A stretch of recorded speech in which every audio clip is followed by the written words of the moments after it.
Did you know most people think about productivity the wrong way? Let me guess, you'd like to be more efficient. You'd like to get more things done each day. Well, that was what a coaching client recently brought up to me, and in this episode of Coaching Corner, I'll tell you the 2 key mental shifts that I told him to adopt that transformed my ADD productivity.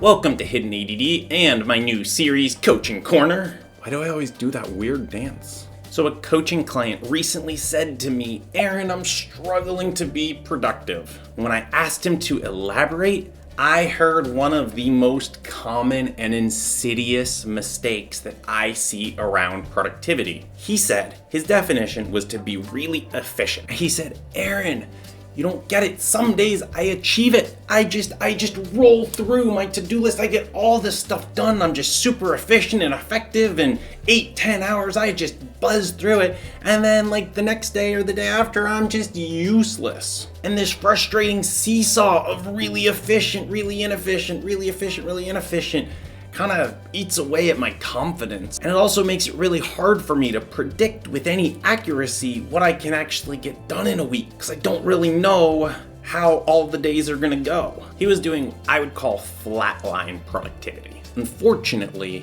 that's not actually how things work. While machines can maintain flatline productivity, for us humans, it's much more peaks and valleys. Lunch food coma, anyone? And experts like Dr. Benjamin Hardy say that realistically, you only have a few hours, maybe 2 or 3, 4 if you're lucky in a given day, of peak productivity. So for simplicity's sake, let's just say that you get that peak 3 hours in the morning, and then you kind of tail off the rest of the day. Maybe you get a tiny little blip, but it's certainly not peak later in the day. Then the trick to productivity is in picking the right things to get done in that peak window. Here's another example, actually, of analogy or metaphor.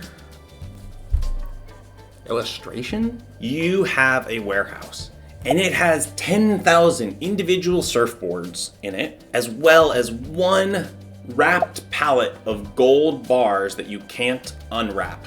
You have to drive these items to your buyer to get the most amount of money that you can. Now you've got this little dinky car, and it can carry 2 surfboards on the roof. You also have a U-Haul rental for 2 hours a day, and in it, you can carry 50 surfboards. On the flip side, your little dinky car can't carry the pallet of gold. It's simply too heavy. However, your U-Haul can. So what would be your strategy to make the most amount of money in that scenario? That was the word I was looking for. I think it's obvious that you would take the gold pallet in the 2 hours that you have the U-Haul, and then you would leisurely take as many 2x2 surfboards on trips as you can. Maybe you roll down the windows and listen to some music on the trip to the buyer. Maybe you skip the last trip of the day, because the reality is that you got the big hunkin' pallet of gold bars to the buyer. So let me give you some examples. About 2 years ago, when I started my current job, one of my first major goals that I set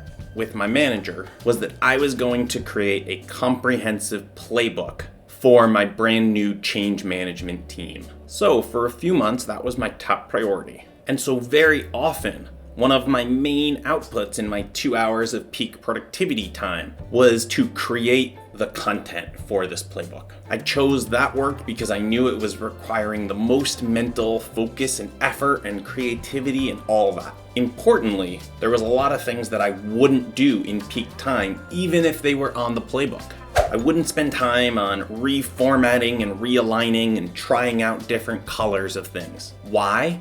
Because I could do those in lower productivity windows. But in lower productivity windows, I knew I wouldn't be able to generate content for the playbook. So I took my top priority goal, generating this playbook, and I took the hardest, most important work that required me to be at my best, and I regularly, over the course of several months, prioritized that work in my peak time. The great thing about getting really important, valuable work done in peak time is that frankly, if you're not that efficient and productive and effective in your non-peak time, it's not really that consequential. I know that this sounds really hard to believe because we've been conditioned and we see the Elon Musks and the Jeff Bezos of the world who do these superhuman workaholism feats. But Dr. Benjamin Hardy, author of 3 books, who's part of the Strategic Coach program, also part of $100,000 mastermind groups. So he's around a lot of really successful, wealthy entrepreneurs and others. And he says that most really successful people he knows don't really work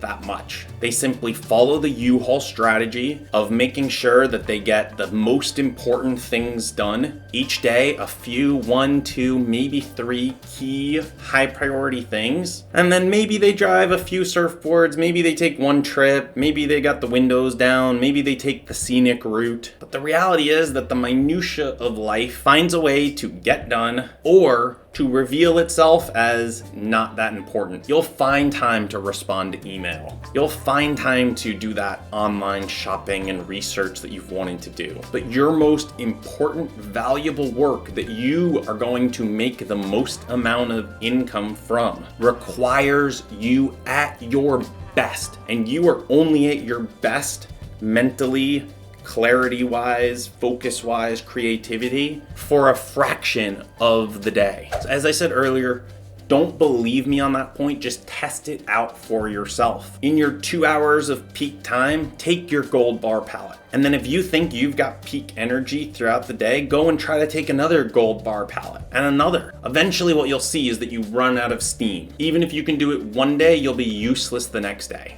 So that's it for this episode of Coaching Corner. If you want to see how I use this strategy in my own personal life, check out the productivity video in my new series called ADD-IRL, where I let you behind the curtain to see my systems in action. If the video's not out yet, subscribe to the channel and the community. I've got a bunch of these ADD-IRL videos coming out. And if you subscribe and click the bell, you won't miss any of them. Have you found a different productivity strategy that works well for you? Can you think of some better metaphors, illustrations, scenarios to articulate this productivity approach? Let me know in the comments below, and I will see you in the next video.